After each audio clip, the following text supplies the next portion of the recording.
I'm really writing this as a way to vent because I'm in a bit of a situation here and I feel really stuck. Any advice is appreciated, but I'm not sure there's anything that can be said that will actually help. I'm going to start from the beginning. This is a story 2 years in the making, so I'll be as thorough as possible. In 2019, I graduated with my master's degree and moved to a relatively rural area for my PhD. Thinking that we'd make an investment, the intent was to rent it out once I completed my PhD. This house was only a block away from a dive bar, where my dad was able to make some pretty good friends. He introduced me to everyone, and everyone let me know that I would be so happy in my new house because the next door neighbor was the absolute nicest guy you could ever meet. So we met the neighbor, and he did seem nice enough. He suggested that we exchange numbers in case I ever needed anything, and I thought that was a good idea. What's the worst that could happen? A few days later, my dad left to go back to his house in another state, and I was left to my own devices. Literally the day after he left, it started. My neighbor texted me while I was away and let me know that he had left a gift for me on the front porch. In this text exchange, he started using pet names like Sweetie and Cutie. When I got back home, I discovered he'd left a hand-painted feeding dish for my cats in my mailbox. At this point, I wasn't that alarmed. He was just being nice, I thought. The next day, he sent me more messages with pet names, and I took the opportunity to make sure he knew I was not interested in anything romantic.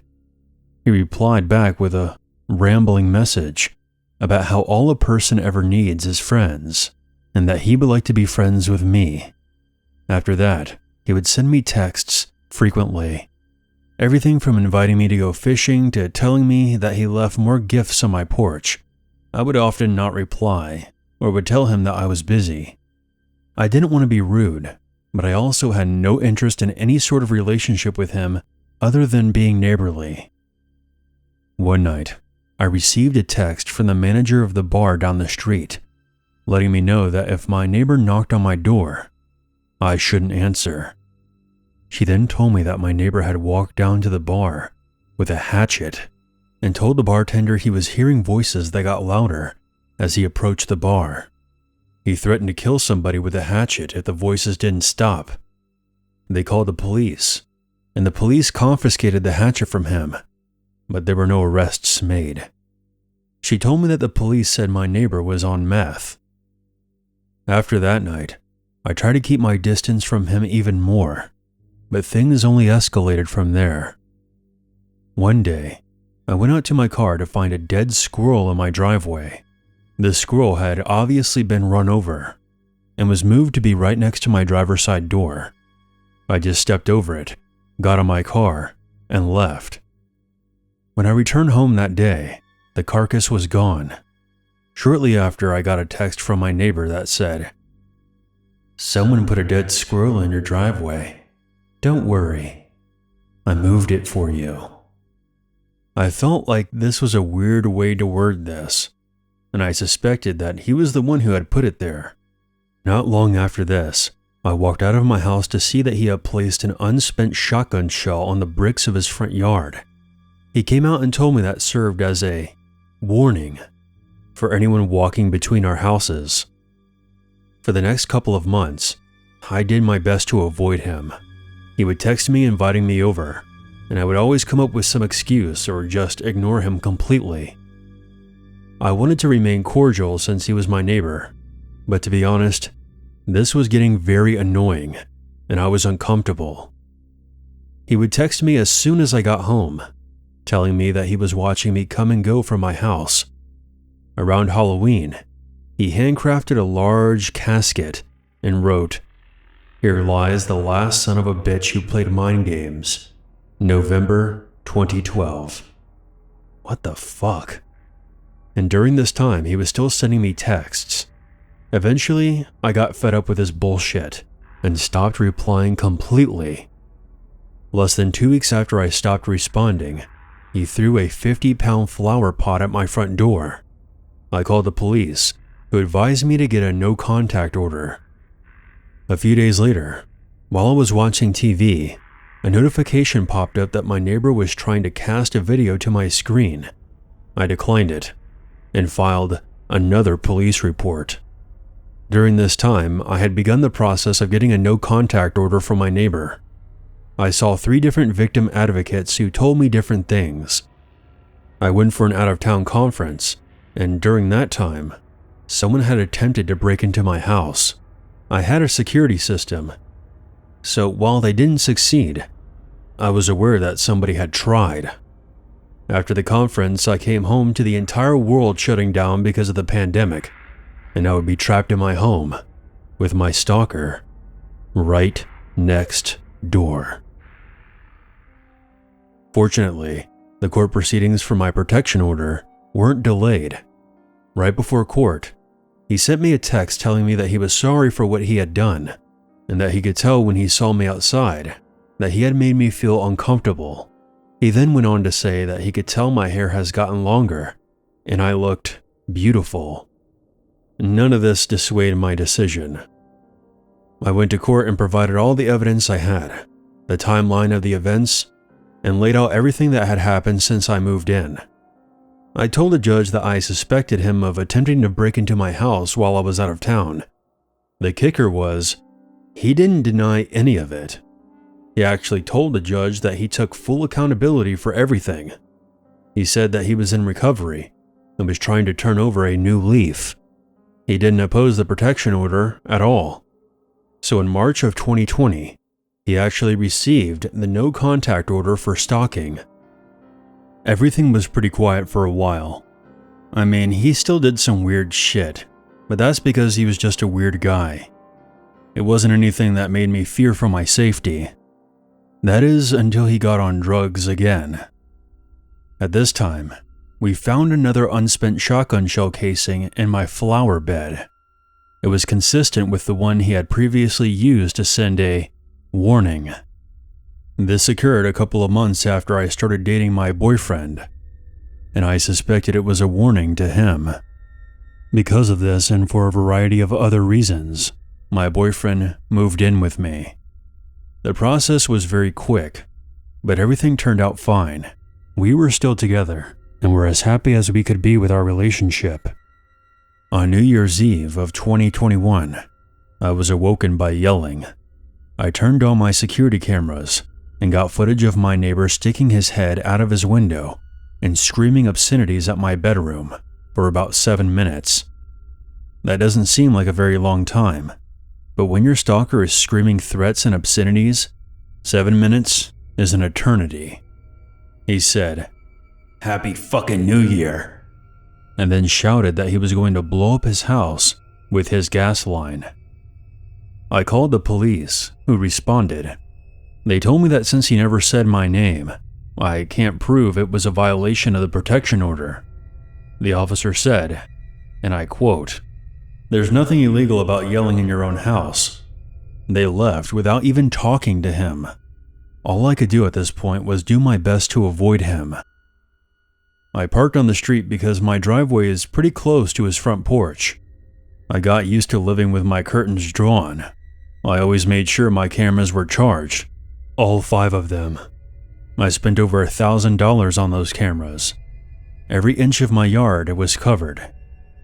Since then, he has been seen by me and other neighbors talking to people who aren't there, going outside and screaming nonsense. Things like, "I have Cheerios on my necklace." I'm not even joking. This basically brings me to what happened last week. In the morning, I was getting ready for the day when I heard screaming. "Someone is going to die over this sweatshirt." I turned on the cameras and got footage of my neighbor walking around the alleyway behind my house, screaming, "Are you fucking proud? How about I go get my shotgun? I'll get everyone all fired up." I immediately called the police. Once again, they didn't charge him with a violation of the protection order. Instead, they gave him an ordinance violation for disturbing the peace. The police told me that it seems like he's off of his medication again. And that was that. They left. Last night, I was awoken to a hammering outside of my window at 1 a.m. He was cutting down his privacy fence. I called the police for a noise complaint, and they just told him to stop. And that was it. As I write this, he is still outside continuing to cut down his privacy fence. This means the privacy fence only stands about 3 feet tall now. This was the one thing that made me feel relatively safe about hanging out in my own backyard. And now, that's gone. All I have to say is that I'm fucking tired. I just want to live in a house where I can be sure that my neighbor is not going to try to kill me, where I can feel confident that no one's going to try to break in. My boyfriend and I are currently trying to buy a new house, but it's been difficult. I'm a PhD student, and I'm not making very much money. Renting won't work, because I have 4 cats, plus my partner's cat and dog. Finding a place to rent with so many animals is difficult, if not impossible. I refuse to rehome them, so it's partially my fault that I'm stuck in this situation. My dad has agreed to co-sign another mortgage, and I've gotten a second job. We should be able to save up enough money within a few months, but until then, we're stuck. I just don't know what else to do, and I figured that I would just write this to vent everything out. If you've made it this far, thanks for listening. There's still so many instances that I've left out. I'm just so exhausted of this whole thing.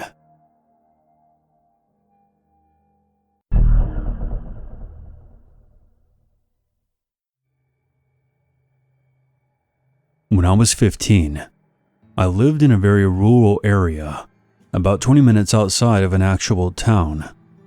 I was home from school alone one day, when a white car pulled up in front of our mailbox and stopped.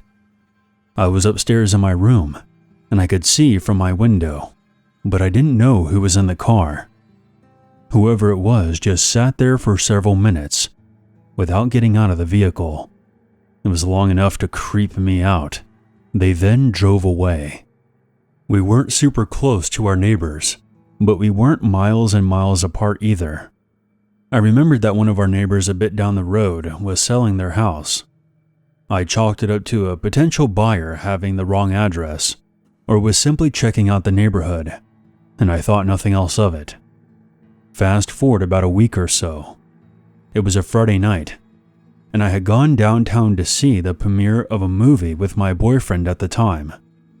I remember it was a special occasion, and I begged my parents constantly for weeks to push my curfew back so I could see this film. It would be over well past 1 a.m., and it took about 20 minutes to get home from there. They were reluctant, but finally agreed. When the movie was over, my boyfriend Jason and I walked slowly back to the truck. It was a very well-lit, safe area. So we stood around in the parking area, trying to push curfew for as long as possible. There weren't many vehicles around at the time, but I realized the car parked straight across from us was that same white car that I had seen at my house a week earlier. The engine was running, and there was a man sat in the driver's seat, maybe in his mid-30s, and he was just staring at us. But as I continued to look at him, he turned on his brights and sped out of the parking lot, almost running into Jason's truck in the process. I obviously had a horrible feeling about this and asked Jason to take me home right away. As we pulled out, we saw the white car parked across the street from the movie theater. All the lights were off, but the driver was still inside. But thankfully, he didn't follow us, so we drove the rest of the way back to my house, a bit shaken. I had no idea at that moment, but this was the start of 3 long and torturous years of being stalked by this man. A while after the parking lot situation, the encounters became more frequent and stranger, and I hated to go anywhere alone at the time. I never knew when or where this person would pop up, or how much time passed between encounters. it became clear he was watching me all the time, because he only made himself known when I was alone or with my boyfriend, never with my parents or any other friends. I was worried that none of my friends would believe me for some reason, so I kept this between Jason and my family. Until one day, my friend Rachel, who lived 5 miles away from me, began telling me about this creepy guy who showed up at her house over the weekend. Rachel's father worked on Saturdays, so she was home alone with another friend of hers, Megan. Everything was normal until around dusk, when they began to smell cigarette smoke. My heart began racing when I heard that, because by this time, that was becoming an everyday occurrence for me. I was smelling cigarette smoke and finding cigarette butts around my house, even though no one in my family smoked, and I could never trace the source. I had a nagging feeling, of course, that Rachel's experience was connected to my stalker, but I had no confirmation. So as Rachel and Megan were looking for the source of the smoke, Rachel realized that she had left a back window open and the smell was coming in from the back porch. They peered through the window to see somebody standing on her back porch. She quickly goes to close and lock the window. She then explains that the man turns around and looks straight at her with his dead eyes. Megan immediately calls the police, as Rachel continued standing there, looking at the man in shock as he smirked at her. He finished his cigarette and calmly got up and walked away. The police came and found no trace of him, except for the cigarette butts he left on the porch and scattered around the backyard, indicating that he had been there for quite some time. I immediately began to describe the creep in the white car, and Rachel confirmed it was the same man. She hadn't seen a white car, guessing that he had parked it down the road and had walked down Rachel's almost mile-long driveway, or had navigated through the woods to get to her house. As time went on, my stories were well documented with the police department, but every time they came out, the man was long gone. I have to give them credit though, because they never doubted the validity of my stories and always tried to show up quickly, as it was becoming apparent this guy knew what he was doing and wasn't planning on being caught anytime soon. We also began to suspect that the man had a police scanner in his car. One night, almost 2 years after the Rachel incident, Jason and I were heading home a bit early from a date. My parents had gone out as well that night, and we had a strict rule that we couldn't be home alone with no adults.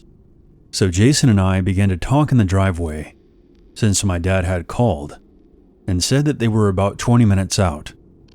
We were too scared, given the circumstances, to get out of the truck, and we kept our eyes peeled, but we figured 20 minutes wasn't that long. Not even a minute later, we saw headlights turn on in the bushes across the street from my driveway. This freak had backed his car into the bushes and waited for us to come home. Jason immediately called the cops, and I called my dad, who was literally flying home at this point. As the man revved up his engine and flashed his lights, he then proceeded to get out of his car and walked toward us. I'll never forget how he was so slow, methodical, and emotionless. It felt like he was living out his own slasher film. I was sobbing. We had all the doors locked, of course, as the man walked up to the passenger side where I was sitting and stood only a couple of feet away from my window, just staring at me. He never made a move for the door. He simply just stood there completely still and stared. His eyes were like black holes. Jason was a baseball player and had been keeping a bat in his back seat for moments exactly like this one. He pulled me toward him and away from the window and grabbed his bat, but the man outside didn't flinch. He switched his gaze to the bat for a few seconds, then a sinister, disgusting smile spread across his face. He then walked back to his car and drove away. It seemed like 40 minutes had passed, but it couldn't have been no longer than 5, because the man was gone for a couple of minutes before my dad drove into the driveway, doing about 80. The cops were unable to track him down that night. There's a lot more to this story, such as leaving dead animals outside of our front door and shining flashlights into our windows in the middle of the night. But nothing anyone did could trip this guy up. My family has tried everything. My older brother had even desperately tried to chase this man through the woods behind our house one night and lost him. The police wanted to help, but they had no idea who this man was, and I doubt a restraining order would have done me any good. Perhaps the creepiest part of all this was that in the 3 years that this was going on, he never spoke a single word. Then one day, just as quickly as he showed up, there wasn't a single trace of him. He had completely disappeared. Just like that. I don't know if he died or was arrested for some other crime, or just lost interest, even though that seemed highly unlikely. But we simply never saw him again. And it's been about 10 years. Stalkers come in all shapes and forms, and many times they do not look like what you see in the movies. They can be completely normal on the outside. However, this man's behavior was something exactly like what you would see in a horror film. There was something in his eyes that was pure evil, enough to make your stomach turn. He made my life extremely stressful and terrifying on a day-to-day basis. And even now, living in a different state, I sometimes half expect him to show up again.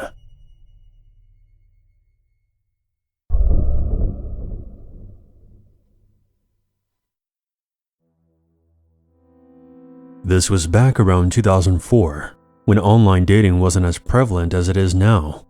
I had met and gone on dates with a few local guys, but nothing had come of it.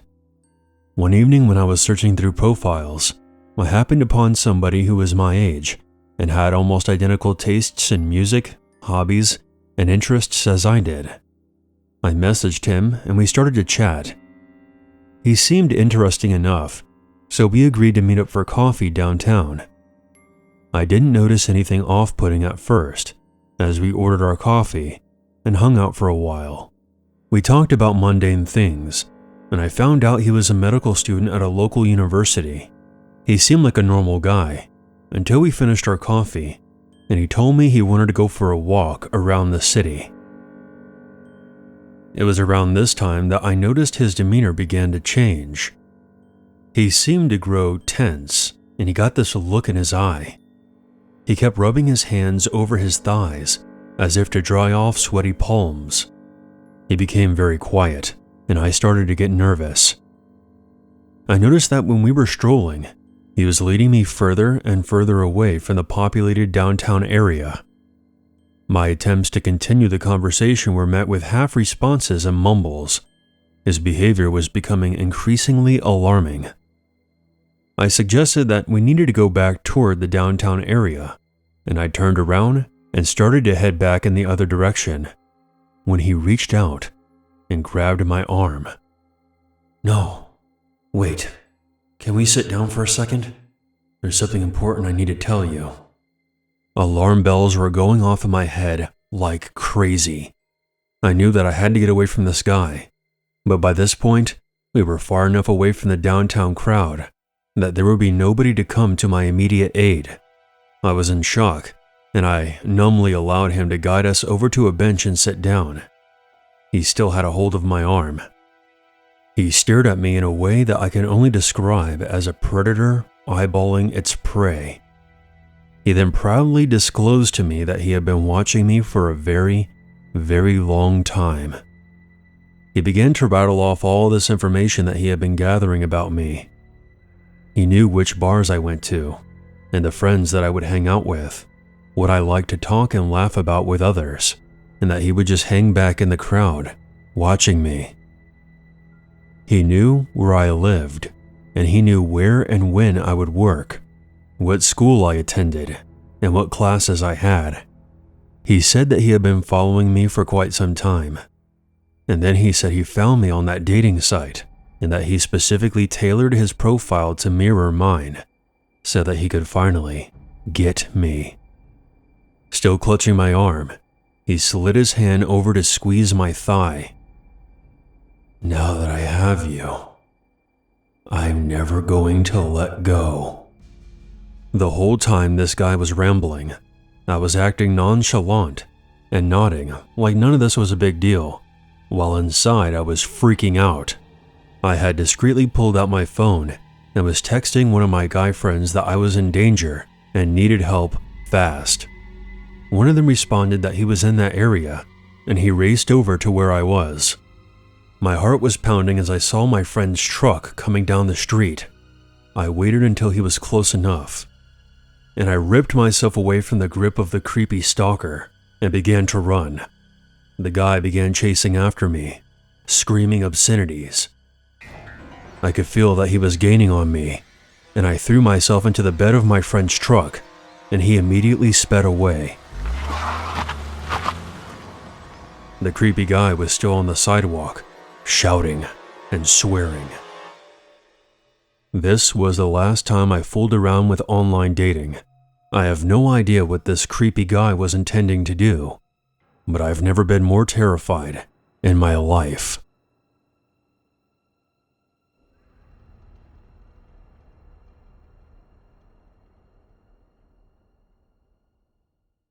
There's always a reason.